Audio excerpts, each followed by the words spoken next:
One of the things that we know about the boarding school and about the intergenerational trauma that's been handed down from generation to generation, many of the issues that our youth are currently dealing with has direct ties to the consequences of the boarding school era.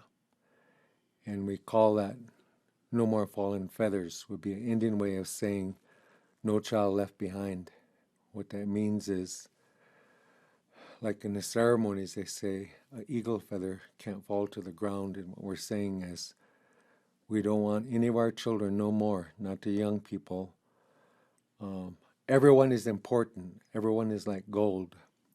So we put together what we feel is the latest knowledge that we know about how to help our youth build their character, how to stop suicides, how to stop the violence, and how to get them connected back into the community. Remembering what gave us the original knowledge was the earth, that there's these principal laws and values from both the seen world and the unseen world. And this was the source of our culture. Long time ago, we taught this culture to our youth. But nowadays, because the boarding school took so much of it away, is we're not teaching them that anymore. And so what we're saying here is for us to remember, as a reminder, when we had the spirituality, the ceremonies, the teachings, the cultural values, the language, when they were little boys, we taught them all these things. We knew about the cycle of life. In the same way with the young girls, we taught them. And then as the cycle of life continued, then our women and our men went on to become elders. And then these elders, that's who we went to. If we needed to know something about the teachings, about the spirituality, about the ceremonies, about cultural values, and what those teachings were, always we went to the elders for that. And so, because of the boarding school, then generation after generation, that those ancestors before, we are carrying that hurt inside of ourselves, and today we are now calling this intergenerational trauma. And this trauma, when it happens, it doesn't surface right away. It stays inside of ourselves, maybe 3 or 4 generations, and then 3 or 4 generations later, then it surfaces. And what we now know with the research that Maria Braveheart done and Dr. Duran, what they did is they started to teach us about this intergenerational trauma, and we're now able to connect that this trauma, if we don't heal from it, then what we know is the sexual abuse will continue. If we heal from the trauma, that will stop. We know it's connected to suicides. We know it's connected to relationship issues. It's behind alcoholism. And what we see in our communities now, as a result of that, is in our communities there's a lot of damage and a lot of hurt. We're having adults hurting children. And when you're a little child and you're hurt, you carry that scar as you grow up. And if you are hurt more, then you carry those scars. So you can grow up with low self-esteem, feelings of not being worthy, not seeing any hope, thinking maybe you're dumb, thinking maybe you're stupid, and then you go around your life thinking that. So what we have found is that when somebody is hurt, that hurt people, we'll turn around and then we hurt people. And so this is what we're passing down generation to generation, that we call the descendants of the boarding schools. So this is intergenerationally being carried down from one generation to the next.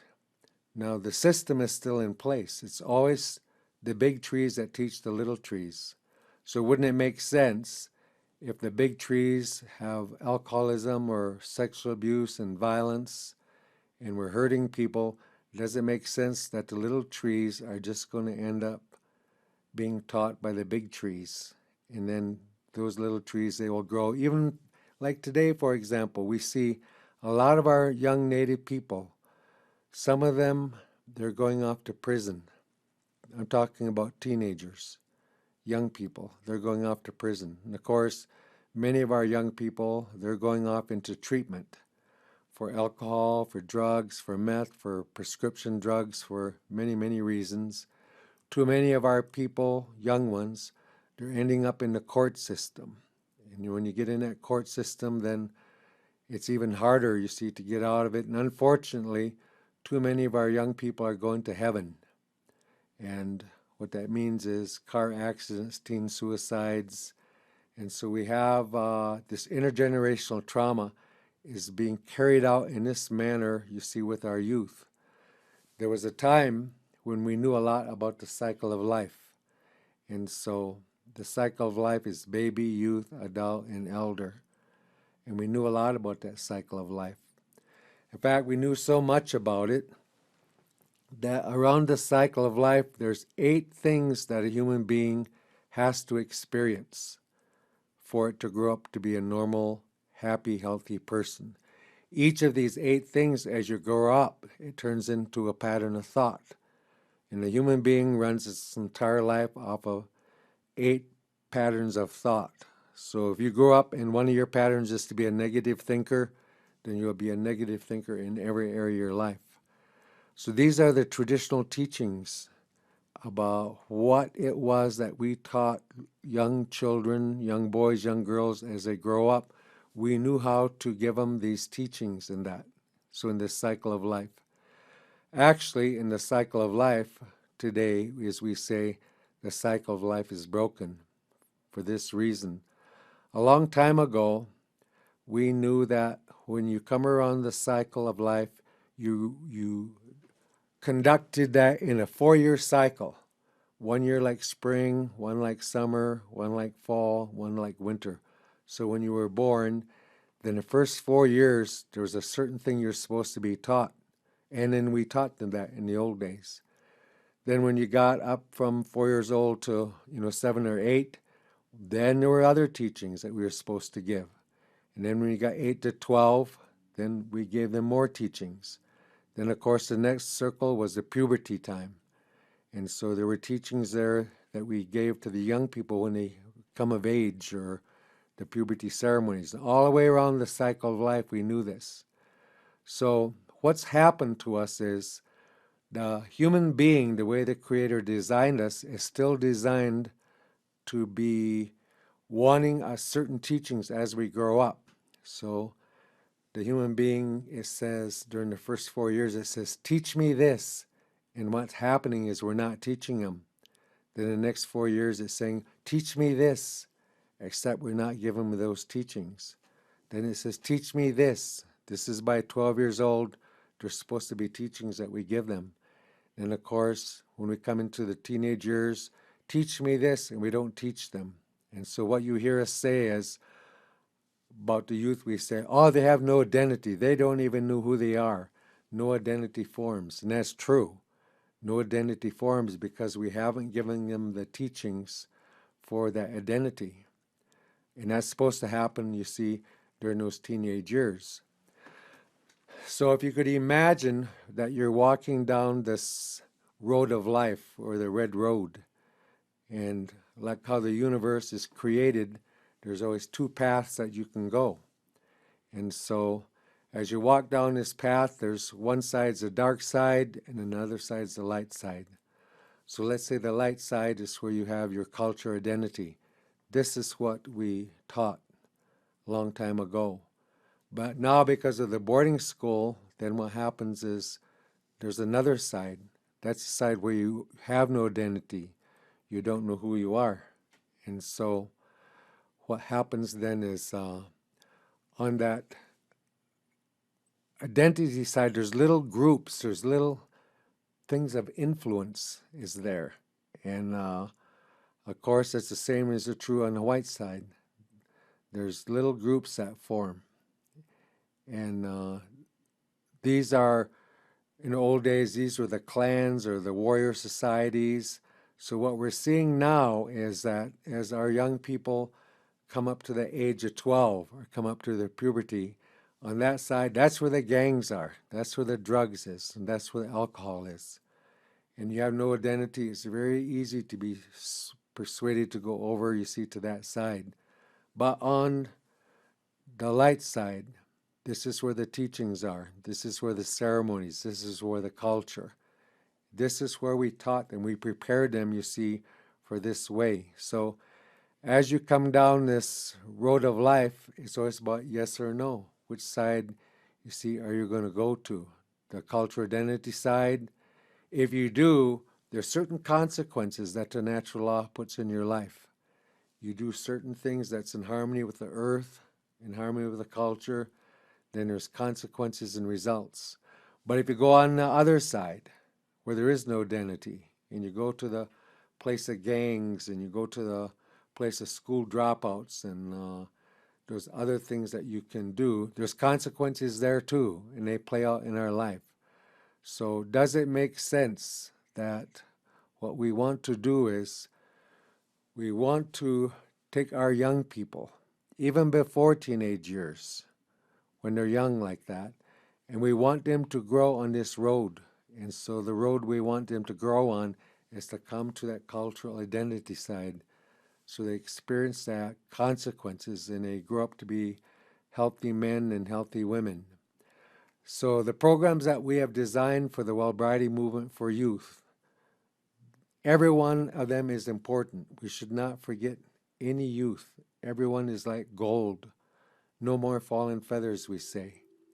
Because they're a part of this Wellbriety movement too, which means to be have a sober lifestyle, to be balanced emotionally, mentally, physically, spiritually, that we teach them very young to connect to those principal laws and values, and that they're walking, you see, that red road.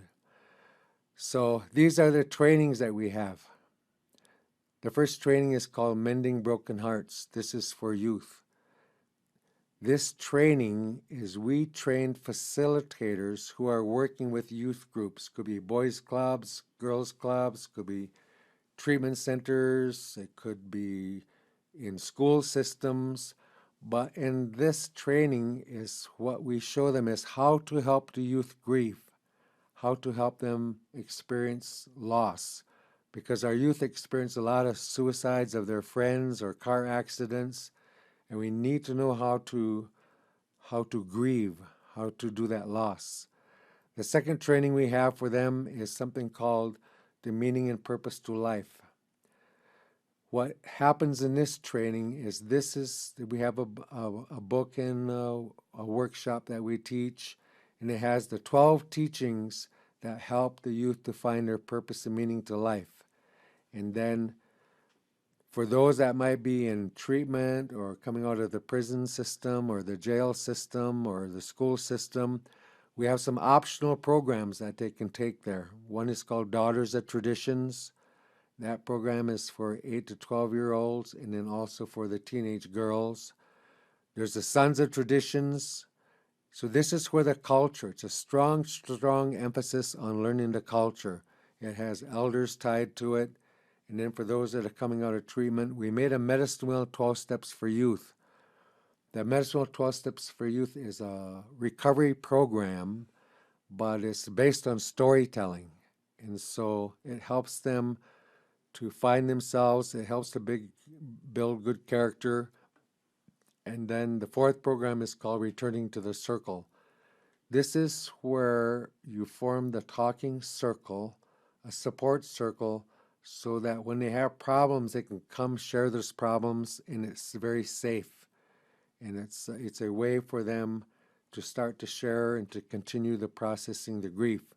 You can check the website for the further details that goes on for this training, because it's very important, as we said earlier, that the disconnect sometimes between the youth and the adults. We're not talking. Our children are not talking to us. And so they have those secrets. And as we said, those secrets, maybe they were abused, or maybe they were beat up, or maybe there was bullying going on, or the other things that problems that the youth have that the adults may not even know that's going on. Those generate hurts, and those hurts, they grow.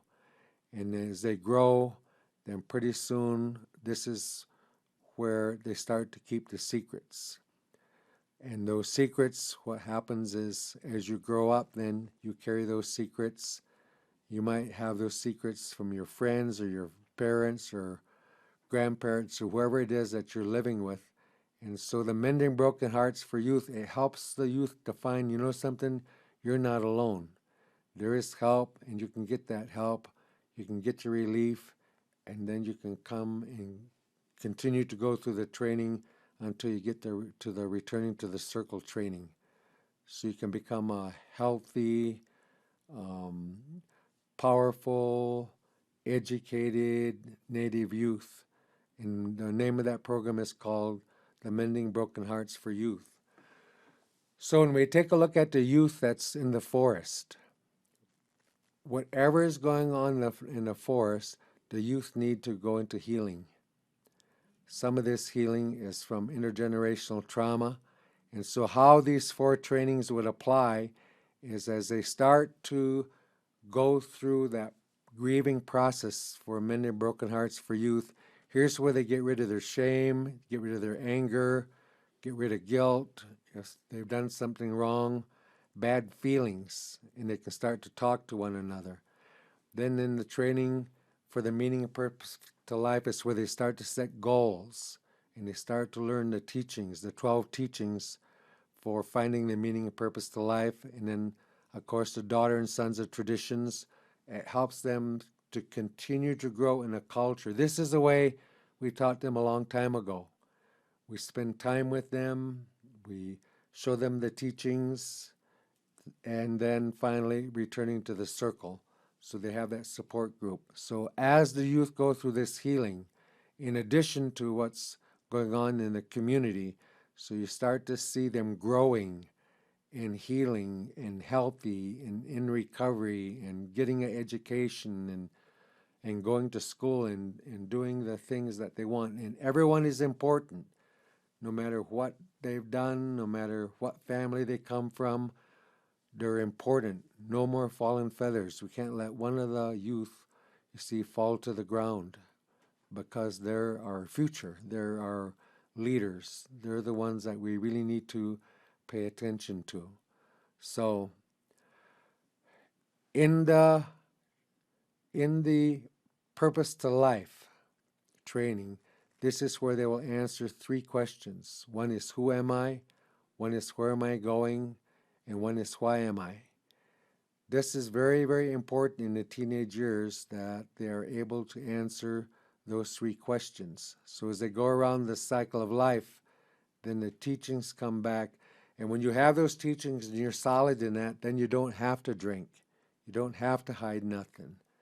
You like who you are. You feel worthy, you see, to go ahead and to do those things. It's when we come back to those teachings that we know we are able to answer those questions. Who am I? Where am I? And where am I going? And so that are the teachings that's taught into that cycle of life. The teachings and the meaning to life that we used to teach to the young people a long time ago. And I'll just close with this. And there's no exception to this. Every human being, it doesn't matter where you're born, who you're born to, who you are with, just like every plant has a purpose. Every plant has a meaning. Every plant has a medicine, just like us. So we have certain goals that we set. Maybe one of our goals is to graduate from high school. That might be a goal. Or maybe we get to the age where my goal is, I got to get me a job so I can get some money and I can earn things. Or maybe the goal is, I'm going to go to college. I'm going to graduate from college. I'm going to be a nurse. I'm going to be a teacher, or whatever that goal is. So we need to realize this, is that every human being is born with a greater purpose, overall greater purpose. And that purpose is to serve the Creator and help others. And so no matter what tribe you're from, multiple tribes you're from, if you're part Indian, part white, part two different tribes, part black, part Indian, whatever that is, you got to know you are born for a purpose. There's a reason the Creator give you the talents and the skills that you have, and that you are actually here to help the people. You are here to serve the Creator